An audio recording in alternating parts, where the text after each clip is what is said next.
Volvemos con información de Venezuela porque en ese país la tensión aumenta con el paso de los días. Luego de que se suspendiera el proceso de diálogo, el chavismo insiste en culpar a la oposición por ese congelamiento. Esta semana Jorge Rodríguez exigió a la Mesa de la Unidad Democrática dejar lo que calificó de doble discurso. Además, el oficialista pidió a Enrique Capriles presentar con pruebas, o sustentar en este caso con pruebas, la denuncia sobre presuntos sobornos a integrantes de la oposición por parte del gobierno chavista.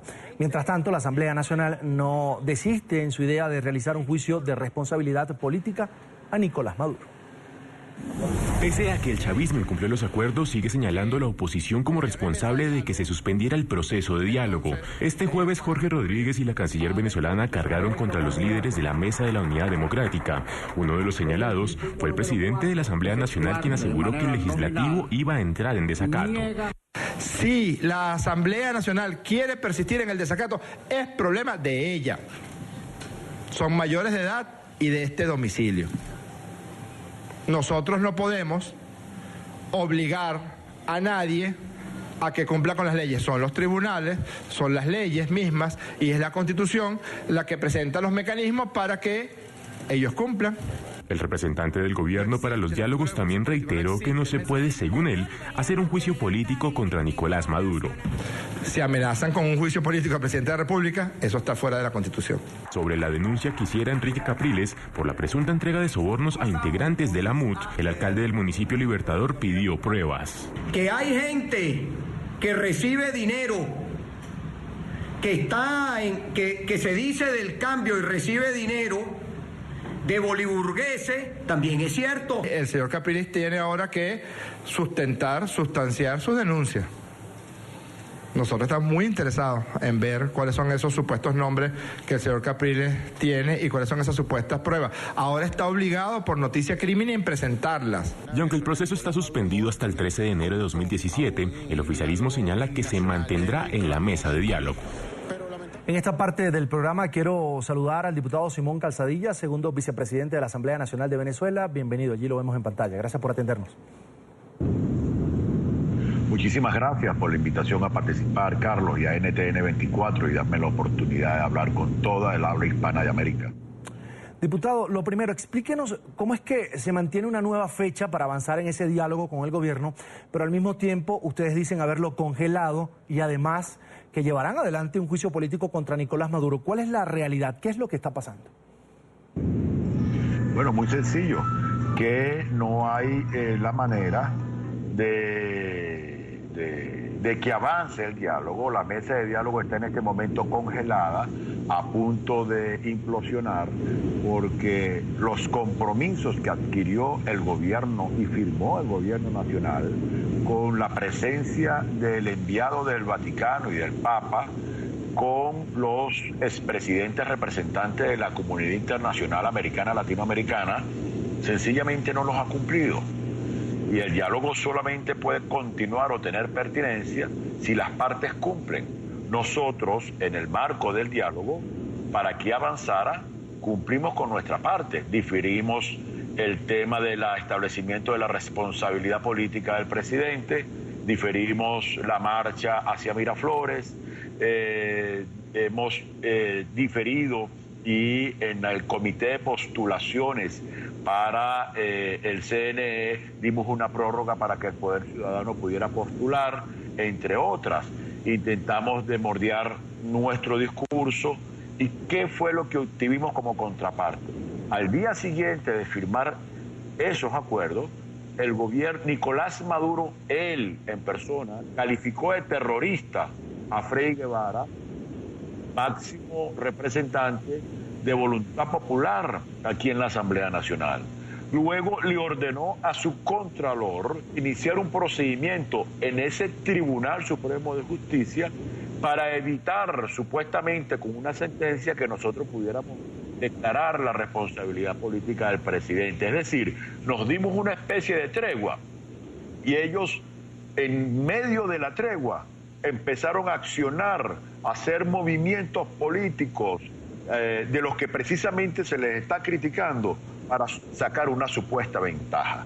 Eso irritó mucho al pueblo venezolano, pensábamos que por lo menos iban a responder sentenciando el caso de Amazonas, para lo cual se comprometieron, liberando presos políticos, adelantando el tema del programa electoral, y nada de eso cumplieron. Por ahora el diálogo está totalmente congelado. Nosotros vamos a retomar nuestra agenda política y estamos de verdad muy preocupados porque la situación país sigue deteriorándose aceleradamente. Nuestra moneda valía 950 por dólar el año pasado, este año, una vez que el gobierno le plagia, le roba, le confisca el derecho constitucional del referéndum revocatorio, la desconfianza y la incertidumbre y las expectativas negativas derritieron el bolívar 4 veces y ahora vale 4.000 en vez de 1.000. Diputado, usted habla de congelamiento total del diálogo, pero recientemente Jorge Rodríguez dijo que incluso las submesas de trabajo van a seguir reuniéndose en los próximos días. Es decir, aún siguen vigentes las conversaciones, según lo que dice el oficialismo. Para la situación que vive Venezuela hoy día, o se dialoga, dicen muchos opositores, o se lucha, por ejemplo, en las calles. ¿Cómo podrían estar aplicando ambas estrategias? Bueno, pero es que ese es el problema con el gobierno. ¿Ustedes consideran, quién puede creer que un gobierno que desee resultados positivos de un diálogo, en medio del mismo descalifica a las personas que se están sentando con ellos? Sigue actuando como que si estamos fuera del diálogo y en pleno proceso de polarización y confrontación. Eso que está diciendo Jorge Rodríguez son intrigas, que si él estuviera interesado en que el diálogo funciona, así fuese verdad, no lo pudiera decir para proteger el diálogo. Pero lo que está es intrigando para intentar afectar a la oposición. Y eso no lo hace el que tiene la voluntad política de conseguir y establecer condiciones para que el diálogo produzca resultados. Pero ¿cómo se puede creer y confiar en un gobierno que dice querer el diálogo y una vez que tú te sientas te llama terrorista, sigue actuando con el Tribunal Supremo de Justicia para intentar cercenar tus propias competencias y derechos constitucionales en la Asamblea Nacional, y el principal vocero del diálogo del gobierno, aparte de Nicolás, que es Jorge Rodríguez, sigue actuando de manera intrigante? Eso es algo absurdo que tiene asombrado y muy preocupado al propio Papa Francisco, por lo cual le ordenó a su canciller Parolin emitir una comunicación demandando del gobierno nacional seriedad y cumplimiento de los compromisos adquiridos. Ahora, diputado Calzadilla, hay una gran preocupación por esa denuncia grave que hizo Enrique Capriles, el gobernador de Miranda. Dijo que miembros de la mesa de la unidad, sentados en la mesa de diálogo además con el gobierno, habrían sido sobornados por el oficialismo. Por ejemplo, ¿ustedes ya le pidieron las pruebas a Enrique Capriles? ¿Cuál es su reacción a esto? Yo creo que una declaración y una denuncia tan seria no puede ser tirada de esa manera sin aclarar. Si Enrique Capriles, el gobernador Capriles, tiene pruebas de un hecho como ese, creo que ahora está obligado a presentarlas. Diputado, pero lo que pareciera evidenciar todo esto es que las diferencias al interior del bloque opositor, de las corrientes opositoras, son cada vez más grandes en Venezuela. Y le pregunto, ¿ve usted alguna posibilidad de reagrupación, bien sea en pro del diálogo o en dejar la mesa y continuar la agenda de calle, pero en fin, en la oposición en su conjunto como tal? Creo que no, son dos cosas diferentes. Una es las diferencias que podemos tener en cuanto a la participación o no en la mesa de diálogo, lo cual son diferencias políticas respetables. Ya ahorita creo que existe mayor nivel de consenso en que no podemos seguir sentándonos con el gobierno hasta que el gobierno cumpla. Porque yo te pregunto, ahorita decimos, nos paramos. Y en 2 semanas, pues comenzando el año, sueltan 30 presos políticos, sacan la sentencia de Amazonas, cumplen con un cronograma electoral. Bueno, tendríamos que sentarnos nuevamente a seguir conversando porque estaría dando resultados. Esto no tiene blancos y negros ni definitivas posiciones, porque todo depende de cómo evolucione. Ahorita lo tiene paralizado, congelado, casi muerto, las contradicciones e incumplimientos del gobierno.